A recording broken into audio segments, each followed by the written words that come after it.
chờ ngày NNH lên CHAP2 cốc cô Bạch Tố, Vũ Lâm đây, tôi vào nhé. Vũ Lâm bê khai thức ăn vào phòng cho Bạch Tố. Bạch Tố không nói gì cả, chỉ ngồi lặng lẽ thu gối ở trên giường, đôi mắt một màu đen tối nhìn về hướng cửa sổ. Bất giác nghe được âm thanh của Vũ Lâm, Bạch Tố khẽ động đậy mi mắt. Không biết đã bao nhiêu giờ đồng hồ trôi qua cô đã ngồi lặng thinh như thế này rồi. Cô Bạch Tố, tôi để khai thức ăn trên bàn cô, lát nữa cô nhớ ăn đấy, gần đây trông cô gầy đi rất nhiều. Vũ Lâm thở dài, bà ấy rất thương cảm cho Bạch Tố, mặc dù cũng là tiểu thư, nhưng lại bị đối xử như tù nhân vậy. Vũ Lâm nuôi dưỡng Bạch Tố từ khi còn nhỏ, bà mãi mà vẫn không thể hiểu rõ tâm tình của cô, bà chỉ biết Bạch Tố luôn vui vẻ mỉm cười với bà, nhưng ngay sau khi bà quay mặt đi, cô liền thu lại nụ cười, trở về con người trầm cảm. Vũ Lâm sau khi căn dặn Bạch Tố, bà bước ra khỏi phòng rồi khóa trái cửa lại. Đây là lệnh của Bạch phu nhân, bà biết làm sao được, nếu không nghe theo thì lỡ như cô Bạch Tố tự ý rời khỏi phòng đi lung tung, mắt không nhìn thấy gì rất dễ bị tai nạn. Bà chỉ nghe phu nhân căn dặn thế thôi, chứ thực hư bà hiểu rõ, cô Bạch Tố chính là đứa con xui xẻo của họ, nhốt cô ấy lại là cách duy nhất bọn họ có thể làm. Bạch Tố tự đưa muỗng cháo vào miệng cô đắng nghét, dần dần cảm thấy nuốt cháo cũng như nuốt cát, không có mùi vị gì cả. Bạch Tố gắng ăn chỉ để duy trì sự sống, cô không muốn tiếp tục bệnh tật để làm gánh nặng cho ba mẹ và chị Bạch Thủy nữa. Tất cả họ làm vì cô là quá tốt rồi, cô cảm thấy mình thật vô dụng. Khụ, Bạch Tố ho khan một hơi dài, cô bỗng đau nhói ở ngực do cơn ho đó. Tay khẽ lên ngực, Bạch Tố tự nhủ, tất cả mọi chuyện rồi cũng qua thôi.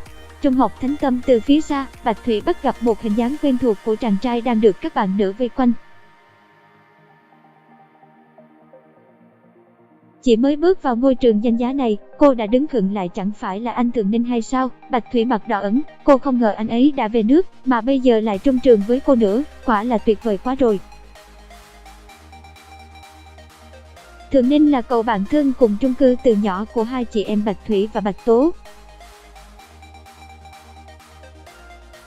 Cậu ta lớn hơn Bạch Thủy 1 tuổi, gia đình cũng nằm trong giới bất động sản giống Bạch gia, nhưng gia đình họ đã có máu mạch về ngành nghề này rất lâu đời.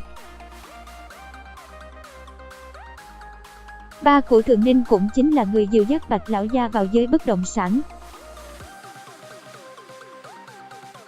Vì vậy gia đình Thượng Ninh chính là ân nhân của Bạch gia bây giờ. Nhớ năm xưa Thượng Ninh theo ba ruột của mình qua Mỹ sinh sống, khi ấy Bạch Thủy cứ ngỡ rằng sẽ chẳng bao giờ có thể gặp lại anh ấy nữa, nhưng không ngờ sau 7 năm ròng, anh ấy đã trở lại.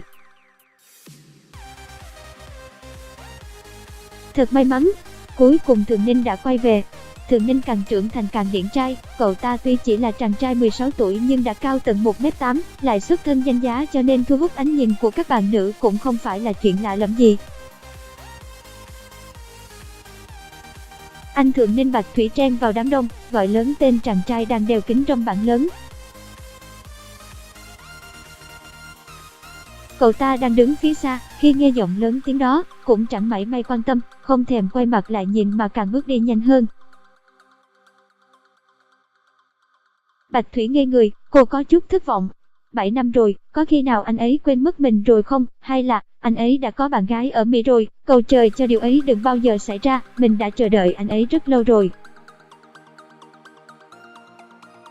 Vừa về đến nhà, Bạch Thủy chạy ngay vào phòng khách, nơi ba mẹ cô đang ăn trái cây. Bạch Thủy mím chặt môi, gương mặt cô đầy sự phức tạp, phải làm sao để có thể liên lạc được với Thượng Ninh? Đúng rồi, chỉ còn cách là báo tin này để nhờ ba mẹ giúp. Con gái yêu, hôm nay đi học vui không con? Bạch phu nhân mỉm cười, dạ, vui lắm.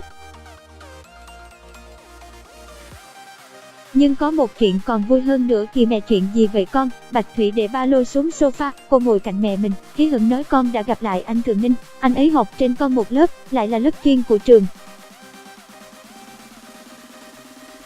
Thật sao, thằng bé đã về nước rồi à? Bạch lão gia liếc mắt nhìn Bạch Thủy, có hơi ngạc nhiên.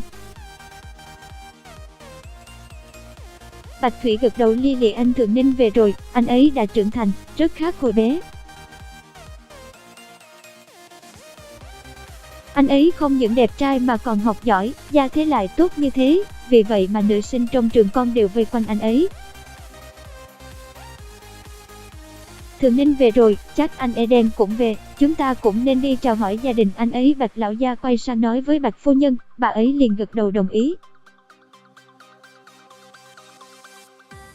Bạch Thủy chớp nhanh thời cơ, cô đặt tay lên tay của ba mình, cho con đi cùng với ba mẹ nhé, con cũng muốn chào hỏi gia đình bác Eden một tiếng. Hồi nhỏ bác Eden cũng rất thương con và Bạch Tố mà. Về chuyện này thì Bạch phu nhân chần chừ, nhưng rồi Bạch lão gia nói nhanh chóng. Con đi thì được, nhưng Bạch Tố thì ở nhà hết C2,